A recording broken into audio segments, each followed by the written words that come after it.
નમસ્કાર, સીધા સંવાદ સાથે હું આપની સાથે મહેન્દ્ર. તો વિરોધ પ્રદર્શનમાં ભાષાની મર્યાદા ચૂકવવી અને તેના પર વડાપ્રધાનની માફી, આ મુદ્દો આજે દેશભરમાં ચર્ચાનો વિષય બન્યો છે. જંતર મંતર પર વિદ્યાર્થીઓના આંદોલન દરમિયાન 15 વર્ષની સગીરા દ્વારા વડાપ્રધાન અને તેમની માતા વિશે અશોભનીય ટિપ્પણી કરવામાં આવી, જેના પછી કાનૂની કાર્યવાહી હાથ ધરવામાં આવી. ત્યારે પીએમ નરેન્દ્ર મોદીએ ઇન્સ્ટાગ્રામ રીલ દ્વારા આ બાળકોને ગુમરાહ ગણાવી ઉદારતા દર્શાવતા માફ કરવાની વાત પણ કરી છે. જ્યારે સામે પક્ષે વિપક્ષ અને વિરોધ કરનારાઓ સવાલ ઉઠાવી રહ્યા છે કે શું આ ક્ષમા માત્ર સોશિયલ મીડિયા રીલ્સ પૂરતી સીમિત છે કે પછી નોંધાયેલી એફઆઈઆર પણ પાછી ખેંચવામાં આવશે. એક તરફ પેપર લીકના મુદ્દે આક્રોશિત યુવાનો અને તેમનો વિરોધ કરવાનો અધિકાર છે, ત્યારે બીજી તરફ વિરોધની આડમાં ભાષા અને સંસ્કારોનું થતું પતન છે. શું સગીરાની ભૂલને ઉંમર અને ભ્રમિત માહોલ ગણીને માફ કરવી જોઈએ કે પછી કાયદાકીય પ્રક્રિયા થવી જોઈએ? આ પણ એક ચર્ચાનો વિષય બન્યો છે. આ બધા પહેલા આપણે જાણીએ પીએમ નરેન્દ્ર મોદીએ શું કહ્યું અને સગીરાએ માફી માંગી હતી.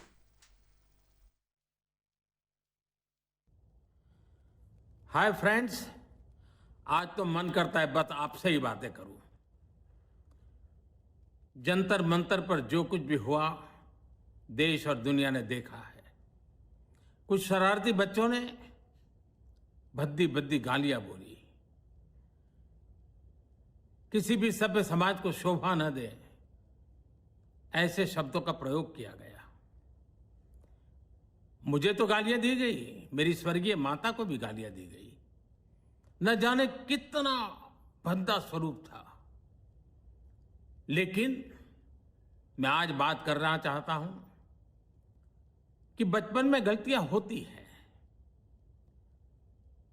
और बचपन में गलतियों से सुधरने का अवसर भी होता है, और यही तो बचपना है. और इसलिए मैं समाज के अंदर जो आक्रोश है उसको भली भांति समझ सकता हूं. एक कल्चरल शॉक है कि हमारी बेटियां इस प्रकार की भाषा कैसे बोल सकती हैं. लेकिन समय है इन बच्चों को गले लगा करके राह दिखाने का. ये गुमराह बच्चे हैं, उनको राह दिखाना हमारा काम है. उनको सजा देना, अदालतों के चक्कर कटवाना, समाज में उनको प्रताड़ित करना, इससे हम परिस्थितियां नहीं बदल पाएंगे. मैं उन्हें माफ करना चाहता हूं. जुलाई को मैं सीपी गई थी अपने फ्रेंड्स के साथ. फिर वहाँ पे प्रोटेस्ट हो रहा था. मैंने वहाँ पे कोक पी. वहाँ पे ग्रुप्स बने हुए थे बहुत सारे. वो लोग बहुत चीज़ें बोल रहे थे, बहुत गालियाँ दे रहे थे प्रधानमंत्री जी को. उन लोगों के इन्फ्लुएंस में आके कि तुम लोग भी बोलो, तुम लोग भी बोलो, कोई सब बोलो करके मैंने वहाँ पे बहुत चीज़ें बोली. मैं भी मात्र 15 साल की हूँ. मैंने जो करा वो माफ़ी के लायक नहीं था. मैंने बहुत गंदी चीज़ें बोली है, बट ये मेरी पहली और आखिरी गलती होगी. इसके बाद मैं ऐसा कुछ नहीं करूँगी और ना ही वो चीज़ मैंने कभी पोस्ट की थी. मैं पूरे देश से माफ़ी मांगती हूँ. मैं इतनी शर्मिंदा हूँ, मैं अपनी नज़र भी नहीं उठा पा रही हूँ. मैं सबसे माफ़ी मांग रही हूँ, मुझे प्लीज़ माफ़ कर दीजिए, प्लीज़. આપણે વાતચીત કરવી છે અને ચર્ચા કરવા માટે જોડાઈ ગયા છે સિનિયર પત્રકાર અશોક પટેલ, ભાજપ નેતા અશ્વિન બેંકર અને કોંગ્રેસ નેતા ડોક્ટર હેમાંગ વસાવડા. આ ત્રણેયનું મંતવ્ય ન્યૂઝમાં સ્વાગત છે.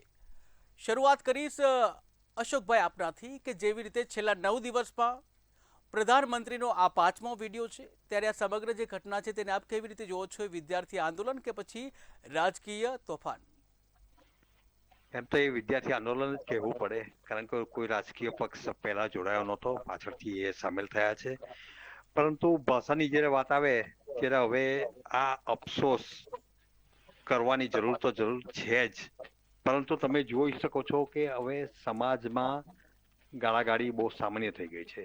છોકરીઓ ગાળો દે એ ઘટનાઓ પણ તમને જોવાની મળે છે.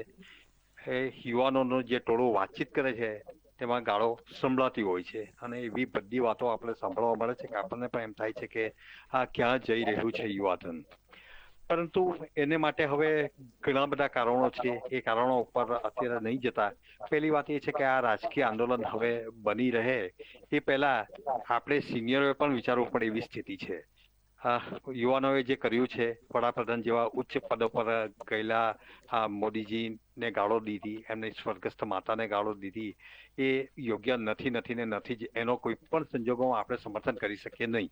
પરંતુ મૂળ વાત એ પણ બીજી છે કે હવે શબ્દનું ક્લેવર બદલાઈ રહ્યું છે.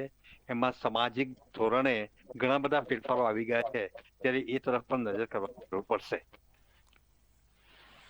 બિલકુલ અશ્વિનભાઈ, આપના પાસે આવીશ. અશ્વિનભાઈ, જેવી રીતે જે વડાપ્રધાને જે વાત કરી છે, ત્યારે શું ખરેખર માફી આપવામાં આવશે કે પછી સોશિયલ મીડિયા પૂરતું સીમિત રહેશે? નહીં, વડાપ્રધાને જે વાત કરી છે એ ખૂબ લાગણીસભર અને સમજણપૂર્વકની વાત કરી છે. કારણ કે વડાપ્રધાન આદરણીય નરેન્દ્રભાઈ મોદી સાહેબ જાણે છે કે ભારત યુવા દેશ છે અને યુવાના માધ્યમથી જ ભારતની વિકાસ યાત્રા આગળ વધી શકે. હવે યુવા ક્યાંક ભ્રમિત થાય અને કોઈ પણ કક્ષાએ ભ્રમિત થાય તો એ બેનજી એક ઉંમરનો તકાદો છે. એક ઉંમરના તકાદામાં આપણે પણ નાના હતા ત્યારે અનેક નાની મોટી ભૂલો કરી હતી. કોલેજમાં ભણતા હતા ત્યારે નો બુટ સ્ટ્રાઇક પાડી અને ક્યાંક ને ક્યાંક રોડ પર આવીને સરકારી મિલકતોને નુકસાન કરવાનો એક આનંદ લીધો. પરંતુ હવે સમજાય છે કે એ તો મિલકત તો મારી હતી, આપણા ટેક્સમાં છે. તો એ રીતે જેનજી એમણે એ જંતર મંતરમાં એમને કોઈએ ભ્રમિત કર્યા, એમને પ્રેરિત કર્યા. એના કારણે એમણે એ કક્ષાએ વાત કરી કે વડાપ્રધાન અને વડાપ્રધાનના સ્વર્ગસ્થ માતૃશ્રી હીરાબા, કે જે આપણે સૌ એમના માટે માથું ઝૂકી જાય એવું એક માતૃત્વ શક્તિ. પરંતુ નરેન્દ્રભાઈ મોદી સાહેબે કહ્યું કે એ બધું માફ કરું. કારણ કે જો એક વ્યક્તિ તરીકે આપને મને કોઈ ગાળ દે તો કદાચ સહન કરાય, પણ મા ઉપરની ગાળ છે એ સહન ના થઈ શકે. પરંતુ બોલનાર કોણ હતું? તો કે યુવા, કે જે 15 વર્ષના, 17 વર્ષના, 18 વર્ષના બાળકોને ખબર જ નથી. એમને દોરવામાં આવ્યા હતા. એટલા માટે આ વિડીયો મૂક્યો છે કે મને કોઈ ગીલા શીખવા નથી. દુઃખ ચોક્કસ છે, મા સામેની ગાળ એ લગભગ કોઈ સહન ના કરી શકે. પરંતુ એ એમને પુનઃ દેશના હિતમાં આગળ વધવા માટે, દેશના વિકાસમાં આગળ વધવા માટે, એમને સાચી દિશામાં આગળ જવા માટે એમણે પ્રેરિત કરવાની કોશિશ કરી છે. એને વિડીયોના માધ્યમથી કનેક્ટ થવાની વાત છે અને એ જે કનેક્શન થઈ રહ્યું છે એ કનેક્શનને દેશ અને સમાજ સ્વીકારે, યુવા સ્વીકારે. કારણ કે યુવા જે છે એ દેશની ધરોહર છે અને નરેન્દ્રભાઈ મોદી સાહેબે સાચી રીતે જાણે છે. કારણ કે પ્રગતિ કરાવીએ છે કે ભારત યુવા દેશ છે, મેજોરિટી વર્ગ યુવા છે અને એની સાચી દિશામાં આગળ જો મળી જાય તો ચોક્કસથી દેશ પ્રગતિ કરે. એટલા માટે એમણે કહેલી વાતો કદાચ એમાં પોલિટિકલ પાર્ટીઓ ભળી તો પોલિટિકલ પાર્ટીઓની વાતો કે રાજીનામું લઈ લેવું, તો રાજીનામું થઈ ગયું છે. નીટની પરીક્ષામાં કડક કાર્યવાહી, કડક કાનૂન બનાવવા તો કાનૂન થઈ ગયા છે. તમામ વાતો સ્વીકારી છે, પરંતુ હૃદયથી હૃદય. કારણ કે યુવાનોને આપણે આવતા દિવસોમાં આ દેશના વિકાસમાં વાળવા છે. એટલા માટે આ વિડીયો 405મી વખત આ વિડીયો છે. યુવા એ આપણી ધરોહર છે અને દેશની ધરોહર નરેન્દ્ર મોદી છે. આવો સંગમ આ પહેલા નથી થયો. એક સક્ષમ નેતૃત્વ અને સક્ષમ યુવા એ બે હાથ મિલાવે એ આ વિડીયોનો આશય છે. બિલકુલ. પરંતુ અશ્વિનભાઈ, ઘણા બધા સગીર યુવાનો પણ છે અને સગીર જે બાળાઓ પણ છે અને તેઓ દ્વારા પણ અનેક જે ભૂલો થઈ હશે, ત્યારે બીજી બાજુ કેસ કરવાની પણ જે કાનૂની પ્રક્રિયા હાથ ધરવામાં આવે છે, ત્યારે શું આવા તમામ લોકોના જે કેસ થયા છે તેઓના કેસ પરત ખેંચવામાં આવશે? ચોક્કસથી આદરણીય વડાપ્રધાન નરેન્દ્ર મોદી સાહેબે કહ્યું છે કે એમને કોઈ પણ રીતે કાનૂની પ્રતાડિત થાય કે સમાજમાં પણ એમને નીચા જોવું થાય. આજે જે દીકરીએ કહ્યું કે હું આંખો ઊંચી નથી કરી શકતી, પરંતુ એને એપોલોજી વ્યક્ત કરીને એને એનો ભાવ બતાવ્યો છે કે હવે એ આંખ ઊંચી કરી શકશે. એ જ રીતે વડાપ્રધાને કહ્યું છે કે કોઈ કેસીસ નહીં થાય, એટલે કે કોઈ કેસના માધ્યમથી પ્રતાડિત નહીં થાય, સામાજિક પ્રતાડિત નહીં થાય. સમાજને પણ અપીલ કરી છે બાળક છે ભૂલ કરી શકે પણ ભૂલ સુધારીને એને માફ કરીને આગળ વધીએ એટલે એમના તમામ ગુનાઓ આ ગુનો જ કહેવાય, જી. પરંતુ એને માફ કરવાનું મોટું મન નરેન્દ્રભાઈ મોદી સાહેબે રાખ્યું છે, કારણ કે દેશના હિતમાં એ જરૂરી છે. બિલકુલ, તો માફ કરવાનું મોટું મન રાખવું જોઈએ. હેમાંગભાઈ આપના પાસે આવીશ. હેમાંગભાઈ, જે રીતે સગીરાએ જે અપશબ્દો બોલ્યા આપણે એ બતાવી પણ નથી શકતા, કારણ કે એ પ્રકારના જે અભદ્ર શબ્દો બોલવામાં આવે છે વડાપ્રધાન વિરુદ્ધ અને તેમની સ્વર્ગસ્થ માતા વિરુદ્ધ, આ પ્રકારની જે વાણી ઉચ્ચારવામાં આવી છે, કેટલું યોગ્ય? કોઈ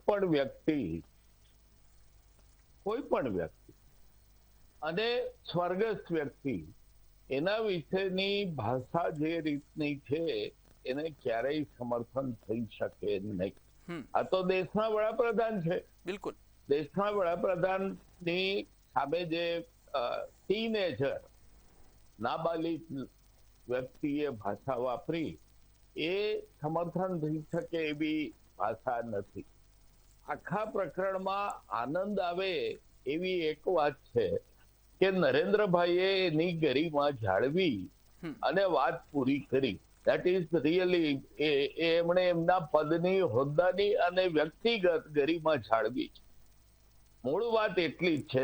આપે પ્રશ્ન પૂછ્યો બેન્કર સાહેબને, પ્રશ્ન એટલો જ છે કે જે માફી આપવામાં આવી એ આ મીડિયા પૂરતી જ છે કે તમામ બાળકો જેની પાછળ પોલીસ પડી ગઈ છે, ઘેર જઈને ધમકાવે છે, ઉઠાઈ આવે છે, આ જે આંદોલન પછીના પ્રકરણો છે એમાં પણ માફી આવશે કે નહીં આવે? જો બધાને માફી આપશે તો એ વાત સાચી કે મોટા દિલથી માફ કર્યું. નહીતર આ વ્યક્તિગત માફી આપીને એક દેખાડો કર્યો એવી છાપ પડી શકે છે. જો એક વ્યક્તિ ગુમરાહ થયેલી છે યુવાન, તો ઘણા, હું ગુમરાહ કહેતો જ નથી, આ ગાળ બોલ્યું એ બરાબર છે, પણ આંદોલન કરતા વ્યક્તિઓને ગુમરાહ કહી શકાય નહીં, યુવાનોને, જૈનજીને ગુમરાહ ન કહી શકાય. અને વડાપ્રધાન જો મોટું દિલ રાખે અને તમામ સામેના કેસો પાછા ખેંચાય, એના મા બાપને હેરાન કરવામાં આવે છે એ બંધ થાય, તો જ આ સમાનો મોટો લાર્જર પરસ્પેક્ટ દેશ જોઈ શકે. નહીતર અંગત પ્રસિદ્ધિ માટે માફી આપી એટલી જ વાત એમાંથી નીકળે. બિલકુલ. અશોકભાઈ આપના પાસે આવીશ. અશોકભાઈ, એક તો ટીનેજર હોય એટલે કે સગીરા હોય અને સાથે જ આ પ્રકારની જે માનસિકતા ધરાવતા હોય, ત્યારે આ સમાજ માટે કેટલું પડકારરૂપ હોય છે? સમાજ માટે પડકારરૂપ તો છે જ, કારણ કે હવે આપણો સમાજ બદલાઈ રહ્યો છે, એવું મેં પહેલા પણ કહ્યું. હવે ગાળાગાળી એ બહુ જ સામાન્ય થઈ ગઈ. તમે કોલેજ કેમ્પસમાં જાઓ એટલે તમને ખ્યાલ આવશે કે ગાળાગાળી કેટલી હદે થઈ શકે છે. અને બીજી વસ્તુ એ, આ તો વડાપ્રધાન છે, ઊંચા પદ પર બેઠા છે, અને મોદીજીએ માફી આપી એ વસાવડાભાઈએ કીધું એમ ખરેખર એમણે ગરિમા જાળવી છે, એ વંદનીય જરૂર છે. પરંતુ સાથે એ પણ વિચારવાની જરૂર છે કે આને રાજકીય માહોલ આપવાને બદલે આપણો સમાજ કઈ તરફ જઈ રહ્યો છે એ પણ વિચારવાની જરૂર છે. તમે યુવાનોની વાતો સાંભળો, એકબીજા, બે યુવાનો ભેગા થાય કે બે યુવતીઓ ભેગી થાય, એકબીજાને મા બેનની ગાળો દે, એ બહુ જ સહજ થઈ ગયું છે, બહુ જ સહજ થઈ ગયું છે. એનું કારણ એ છે કે હવે વડીલોની ગરિમા જાળવવાનું આપણે કાં તો શીખવતા નથી હતા, એ લોકો શીખતા નથી. બીજું, ઘરમાં જે માહોલ બદલાઈ રહ્યો છે, મા બાપો પાસે સમય નથી, સંતાનો બહુ જ એનાથી અળગા થઈ રહ્યા છે. આ સંજોગોમાં આ સંસ્કારો આપવાની જે પરંપરા હતી, શાળામાં પણ હવે ફક્ત સિલેબસ અને ફક્ત માર્કશીટ ઉપર ધ્યાન અપાઈ રહ્યું છે. ત્યારે નૈતિક મૂલ્યો, ફક્ત ગાળાગાળીને આપણી વાતો નથી કરતા, આપણે નૈતિક મૂલ્યોને પણ સાથે જોડી દેવા પડશે. કારણ કે નૈતિક મૂલ્યોના જે હર્ષ અત્યારે થઈ રહ્યો છે, આપણે જોવા મળી રહ્યો છે, વહીવટી તંત્ર હોય, સમાજ હોય, તો તમને એમ લાગે કે આપણે કંઈક વિનિપાત તરફ જઈ રહ્યા હોય એવું મને લાગી રહ્યું છે. અને એ કારણે હવે વહેલી તકે પરિવારે પણ જાગવાની જરૂર છે, સમાજે પણ જાગવાની જરૂર છે. અને આ જે બનાવ બન્યો છે તેના પછી સરકારે પણ આ મૂલ્યો જળવાઈ રહે એ માટે ઘણું કરવાની જરૂર છે. બિલકુલ. અશ્વિનભાઈ આપના પાસે આવીશ. જેવી રીતે હેમાંગભાઈએ કીધું કે ધમકાવવામાં આવી રહ્યા છે જે વિદ્યાર્થીઓને, તો આ કેટલું વ્યાજબી છે? એક બાજુ માફીની વાતો કરવામાં આવે છે અને બીજી બાજુ જે આપણે જે જંતર મંતરનું આંદોલન જોયું, ત્યાં ઘણા વિદ્યાર્થીઓને બેરહેમીપૂર્વક લાઠીચાર્જ પણ કરવામાં આવ્યો છે, પેલેટ ગનનો પણ ઉપયોગ કરવામાં હોવાના આક્ષેપ છે. જો આપણે સૌએ સ્વીકાર્યું છે કે જંતર મંતર ઉપર થયેલું જે પ્રદર્શન એ દેશ અને દુનિયામાં ઘેરા પ્રત્યાઘાત પાડતું હતું, અને એમાં વ્યક્તિગત રીતે જે અભદ્ર ભાષાઓનો પ્રયોગ થયો એ સમગ્ર દેશ અને દુનિયાએ જોયું, પરંતુ આપણે સૌએ સ્વીકાર્યું, પેનલિસ્ટ સૌએ કહ્યું કે મોટું મન રાખીને વડાપ્રધાને જે પોતાના પદની ગરિમા જાળવી છે તો એ આવકારદાયક છે. એમાં આટલું ઉમેર્યું કે માત્ર વિડીયો જ મૂકીને એમણે કોઈ મીડિયાને કે એમને એમની પ્રતિષ્ઠા ઉભી કરવાની કોશિશ નથી કરી. હૃદયના ભાવથી કહ્યું છે કે જે યુવા છે અને એને ચોક્કસથી યુવા, હમણાં જે વાત કરી કે યુવાને કેવું અત્યારે હવે બદલાયો છે, ક્યાંક ને ક્યાંક એની ભાષાની અંદર એને ધ્યાન જ નથી, તેમ છતાં એ ગાળ આવી જાય છે. આપણે માતા પિતા પણ ઉભા હોય પણ કોલેજની અંદર એનાથી એવું બોલી જવાય છે. ત્યારે આ એક સમયનો તકાદો છે કે આપણે નહીં બોલતા દેશના વિકાસમાં આપણું યોગદાન આપીએ. અને એટલા માટે સાચ અર્થથી જયારે એમણે માફી આપી છે તો એ સૌ માટે માફી છે. કોઈ પોલીસ પ્રતાડિત નહીં કરી શકે. કોઈ ગુના, હું એવું માનું છું કે જે પણ એફઆઈઆર કે પણ જે હશે એમાં ચોક્કસથી વિચારણા થશે અને કોઈ પણ રીતે આ આંદોલન સંદર્ભમાં આગામી કાર્યવાહી કાયદાકીય એ અટકી જશે અથવા નહીવત થઈ જશે અથવા એને દુરસ્ત કરવામાં આવશે. આ એમનો ભાવ છે. એટલે આંદોલન સાથે એમનો મુખ્ય વિડીયોની અંદર જે હું જે સમજો છું આદરણીય વડાપ્રધાન નરેન્દ્રભાઈ મોદીને કે એમને હંમેશા યુવાનોને આગળ વધાર્યા છે, યુવાનોને સાથે રાખ્યા છે. એમની ટીમ જ યુવાન છે. તમે જોજો દરેક એમના વ્યક્તિગત અધિકારીઓ પણ યુવા છે. તો યુવા પર ભરોસો છે અને ભરોસાની સાથે કનેક્ટ થવા યુવા સાથે દેશના વડાપ્રધાન જોડાણ ઈચ્છે છે.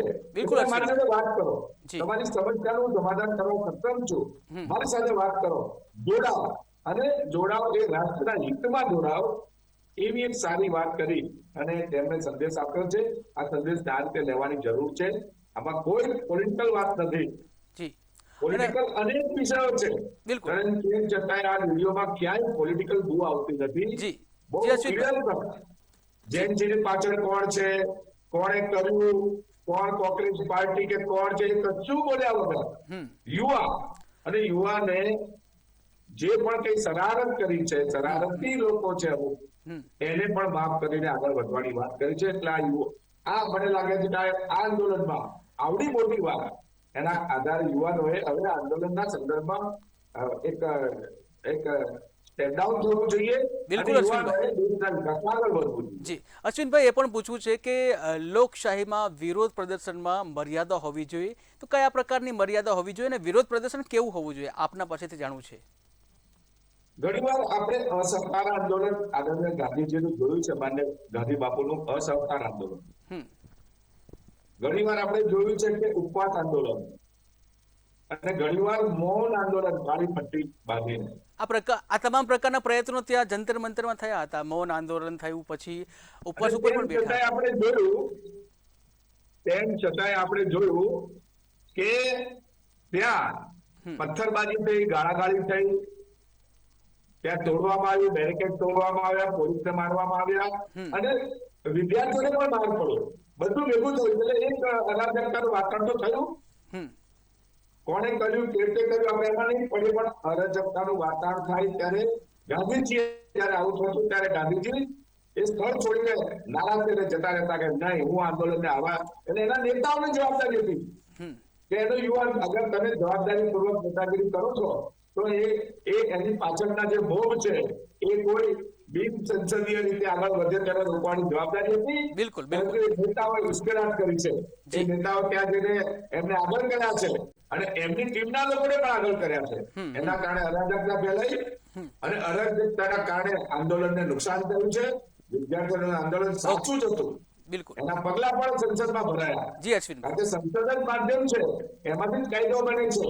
તો સંસદમાં પગલા ભરાયા, વિદ્યાર્થીઓને ન્યાય મળ્યો, પરંતુ પોલિટિકલ પાર્ટીઓને આમાં રસ હતો. એમણે આવું કર્યું છે. જી અશ્વિનભાઈ, જી હેમાંગભાઈ પાસે આવે છે. હેમાંગભાઈ, જે રીતે સગીર વયના જે વિદ્યાર્થીઓ હોય, ખાસ કરીને એક બાજુ જે પેપર ફૂટતા હોય, મહેનત કરી હોય અને પેપર જે છે લીક થઈ જતા હોય, અને ત્યારબાદ જ્યારે વિરોધ પ્રદર્શનમાં જાય છે, શાંતિપૂર્ણ વિરોધ કરવામાં આવે છે અને ત્યારબાદ જો એ નિર્દોષ ઉપર લાઠીચાર્જ કરવામાં આવે, પેલેટ ગેન થયા હોવાના પણ જે આક્ષેપો છે, ત્યારે લોકશાહીમાં જે વિરોધ પ્રદર્શનની મર્યાદા શું હોઈ શકે? આપ કઈ રીતે જુઓ છો? સુપ્રીમ કોર્ટે બહુ સરસ કીધું. હમ. લોકશાહીમાં વિરોધ કરવો એ દરેક નાગરિકનો મૂળભૂત અધિકાર. બિલકુલ. હવે વાત આવી મર્યાદાની. હમ. આપણે જો જોઈએ તો શરૂઆતથી 19 જુલાઈ સુધી આંદોલન મર્યાદામાં જ હતું. ઓકે. જંતર મંતર ઉપર ભેગા થયા હતા, અપવાસ કરતા હતા, ભાષણો થતા હતા, વગેરે વગેરે હતું. હમ. 20 જુલાઈએ જે બર્બરતા થઈ વિદ્યાર્થીઓ ઉપર, હમ. અને કઈ બર્બરતા થઈ એ દેશની જનતા જાણે છે.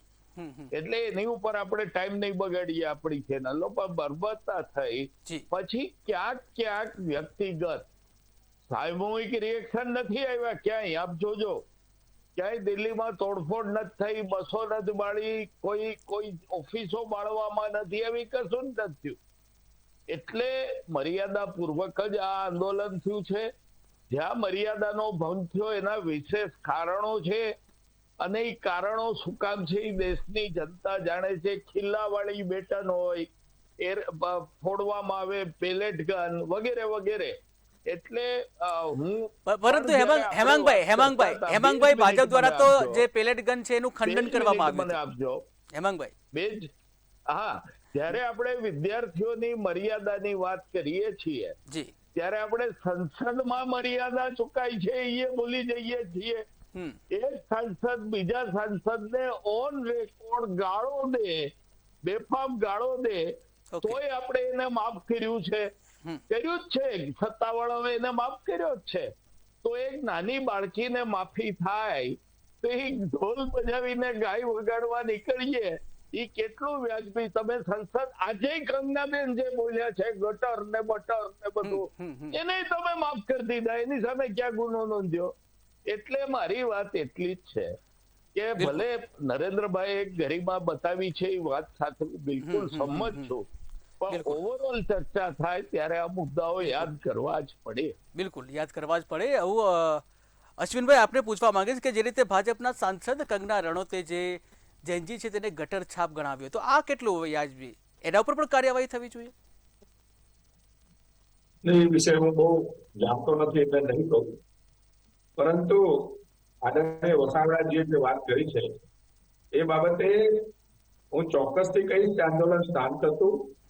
17 દિવસ સુધી સારી રીતે થયું, પરંતુ રાજકીય રંગ આપવાની કોશિશ થઈ, અને એમાંય ખાસ કરીને માન્ય રાહુલજી જયારે પધાર્યા એ પછી અરાજકતાનું વાતાવરણ ઉભું થયું છે. એ સ્વીકારવું પડશે બધાએ, અને મીડિયાના માધ્યમથી આપણે જોયું છે. જો રાહુલજી ધારક એ આંદોલન અરાજકતામાં ના ફેલાશે, એમણે એમનો પ્રયાસ કર્યો હોત, પરંતુ તેઓ ઈચ્છતા હતા કે આ દેશમાં અરાજકતા થાય, અને અરાજકતાના માધ્યમથી કદાચ જો એમને કોઈ વોટ પરિવર્તન થાય એ મંશા યુવાનો પાસે હતું, પણ યુવાનો હવે સમજી ગયા છે. હવે એ એમની જે મંશા છે, કારણ કે વોટ બેંક ઉભી કરવી છે, પણ દેશનું કામ કરવાની વાત આવે ત્યારે જવાબદારી પણ નિભાવવી પડે, અને જવાબદારી આંદોલનમાં જયારે આગેવાની કરીએ તો આંદોલન અરાજકતા ના ફેલાય એની પણ નેતાની જવાબદારી હોય છે. એ જવાબદારીમાંથી તેઓ વિમુખ થયા છે, તેઓ અસફળ રહ્યા છે. એટલે દેશ કેમ ચૂકાય? વડાપ્રધાન નરેન્દ્રભાઈ મોદીએ આ પ્રમાણ સંભાળી છે, યુવાનોને ગુમરાહ થતા અટકાયા છે, અને મુક્ત ધારામાં લઈ જવાનો આ વિડીયોના માધ્યમથી પ્રયાસ કર્યો છે. એ અભિનંદનને પાત્ર છે. બિલકુલ. અશોકભાઈ આપના પાસે આવીશ. અશોકભાઈ, એવી પણ વાત કરવામાં આવી છે કે જે યુવાનોમાં આક્રોશ અને જે શિસ્ત છે એ વચ્ચેનું બેલેન્સ હોવું જોઈએ, તો આક્રોશ અને શિસ્ત આંદોલનમાં કેવી રીતે હોઈ શકે? એ શક્ય લગભગ મોટાઓમાં પણ દેખાતો નથી. આક્રોશ અને શિસ્ત એ બે લગભગ સાથે ચાલી શકે એ સ્થિતિમાં જ નથી. આ સંજોગોમાં આપણે એ વિચારવું રહ્યું કે વસાવડાભાઈએ કીધું એ કે સંસદમાં જે કાર્યવાહી ચાલે છે, આપણે જોઈએ છે કઈ રીતની ભાષા વપરાય છે, કેટલી આક્રમકતા દેખાય છે. એ સીધું આપણે એમ માનીએ છીએ કે જેમ ફિલ્મ એ સમાજનો દર્પણ છે, એમ સંસદ પણ આપણું જ દર્પણ પડે છે. આ સંજોગોમાં હું એમ માનું છું કે આપણે એકડે એકથી વિચારવાની ઘણી બધી જરૂર છે. એકડે એકથી વિચારશું નહીં તો આ હજુ આગળ વધી શકે એમ છે. બીજી વાત એ કે ઘણી વખત એક્શન અને રિએક્શન આવતું હોય છે. તમે મને બે ગાળો દો, આપણે બે મિત્રો હોઈએ ત્યાં સુધી ઓકે, તમે મને બે ગાળો દીધી, હું તમને ગાળો દઉં, કોઈ વાંધો નથી આવતો. પણ જ્યારે આપણી વચ્ચે એક તિરાડ પડે છે ત્યારે તમારી ગાળ મને વાગતી હોય છે. સમાજનું પણ એવું જ છે. ઘણી વખત આપણે જોઈએ છીએ કે અમારા સુરતમાં તો તમે જુઓ છો કે અલ્પવિરામ પૂર્ણવિરામની જેમ અમે ગાળો વાપરીએ છીએ. જ્યારે સૌરાષ્ટ્રમાં જો એ ગાળો દેવા જઈએ ત્યારે કદાચ અમને માર પડે. એટલે આ પણ એક ડિફરન્સ છે, એ જોવાની જરૂર છે. ઓવરઓલ એક વસ્તુ તો આપણે ચોક્કસ કહેવું જોઈએ કે આપણે સભ્ય સમાજ તરફથી અસભ્ય સમાજ તરફ જઈ રહ્યા છે, એમાં બધાનો જ ફાળો છે. રાજકીય ફાળો પણ છે, સામાજિક ફાળો પણ છે. ત્યારે આ બધાએ જ એક બેલેન્સ કરીને જીવતા શીખવું પડશે અને શીખવાડવું પડશે. બિલકુલ બેલેન્સ કરવું ખૂબ જ જરૂરી છે. હાલ સમયનો અભાવ છે. અશોકભાઈ, અશ્વિનભાઈ અને હેમંતભાઈ, આપ ત્રણેય અમારી સાથે જોડાયા. આપ ત્રણેયનો આભાર.